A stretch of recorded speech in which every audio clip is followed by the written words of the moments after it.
ಇದಂದ್ರೆ ಕಳೆದ ವರ್ಷ ಅಕ್ಟೋಬರ್ 23, 24, 25ರಂದು ಈ ವಿಶ್ವವಿಖ್ಯಾತ ಕಿತ್ತೂರು ಚೆನ್ನಮ್ಮ ಉತ್ಸವವನ್ನು ಆಚರಣೆ ಮಾಡಲಾಗಿದೆ. ಸರ್ಕಾರ ಇದಕ್ಕಾಗಿ ಸಾಕಷ್ಟು ಹಣವನ್ನು ಬಿಡುಗಡೆ ಮಾಡಿತ್ತು. ಆದರೆ ಸುಮಾರು ಒಂದು ವರ್ಷ ಹೆಚ್ಚುತ್ತಾ ಬಂದರೂ ಸಹಿತ ಆ ಹಣವನ್ನು ಯಾವ ಉದ್ದೇಶಗಳಿಗಾಗಿ ಖರ್ಚು ಮಾಡಲಾಗಿದೆ ಅನ್ನೋ ಲೆಕ್ಕವನ್ನು ಸಕ್ಷಮ ಪ್ರಾಧಿಕಾರ ಕೊಡ್ತಾ ಇಲ್ಲ. ಆದ್ರಿಂದ ಸರ್ಕಾರಕ್ಕೆ ನಾವು ವಿನಂತಿ ಮಾಡ್ತಾ ಇದ್ದೀನಿ, ಇದೆಲ್ಲ ಪಾರದರ್ಶಕವಾಗಿರಬೇಕು. ನಮಗೇನಪ್ಪ ಸಂಶಯ ಐತೆ, ಈ ಲೆಕ್ಕ ಯಾಕೆ ಕೊಡೋರಪ್ಪ? ನಾನು ಈ ಕಿತ್ತೂರು ಉತ್ಸವದ ಮಾಹಿತಿಯನ್ನು ಕೇಳಿ 27/1/2025ಕ್ಕೆ ಜಿಲ್ಲಾಧಿಕಾರಿಗಳಿಗೆ ಅರ್ಜಿ ಹಾಕ್ತೀನಿ. ಅದರ ನಂತರ ಅವರು ನನ್ನ ಅರ್ಜಿಯನ್ನು 4/2/2025ರಿಂದ ಕಿತ್ತೂರು ಅಭಿವೃದ್ಧಿ ಪ್ರಾಧಿಕಾರ ಕಳಿಸ್ತಾರೆ.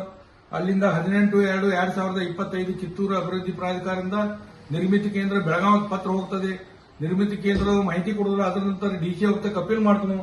ಅಲ್ಲಿ 18/7/2025ಕ್ಕೆ ಗಡಾದವ್ರು ಕೇಳಿದ್ದ ಕಿತ್ತೂರು ಉತ್ಸವ ಮಾಹಿತಿ ಕೊಡ್ತೇವೆ ಆದೇಶ ಆದ್ರೂ ಸಹಿತ ನಿರ್ಮಿತಿ ಕೇಂದ್ರದವರು ಇದುವರೆಗೆ ಮಾಹಿತಿಯನ್ನು ಕೊಡ್ತಾ ಇಲ್ಲ. ಅದಕ್ಕೆ ಅನುಸಾರ ಇಲ್ಲಿ ಸಾಕಷ್ಟು ಭ್ರಷ್ಟಾಚಾರ ಆಗಿದೆ. ಇದ್ರ ಬಗ್ಗೆ ಸಮಗ್ರ ತನಿಖೆ ಆಗಬೇಕು.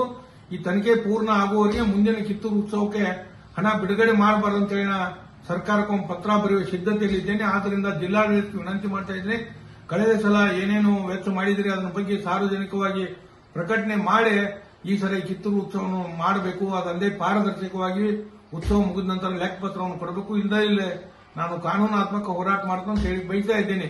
ಪತ್ರಿಕೆಗಳಲ್ಲಿ ವರದಿಯಾಗಿದೆ, ನಾಳಿನ ದಿವಸ ಏನೋ ಮೀಟಿಂಗ್ ಇದೆ ಅಂತ ಹೇಳಿ ಮಾನ್ಯ ಶಾಸಕರು ಹೇಳಿದರು. ಶಾಸಕರಲ್ಲಿ ವಿನಂತಿ, ನೀವು ಮೊದಲು ಹೋದ ವರ್ಷದ ಲೆಕ್ಕ ಕೊಡ್ರಿ, ಮುಂದಿನ ಮಾಡ್ರಿ, ಮಾಡಕ್ಕೇನು ಬ್ಯಾಡ ಅಂದಿಲ್ಲ.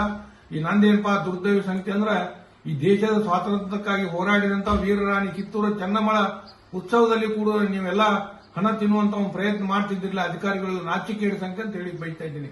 ಭೀಮಪ್ಪ ಗಡ ಮಾಹಿತಿ ಕಾರ್ಯಕರ್ತ ಮೂಡಲ್ವಿ.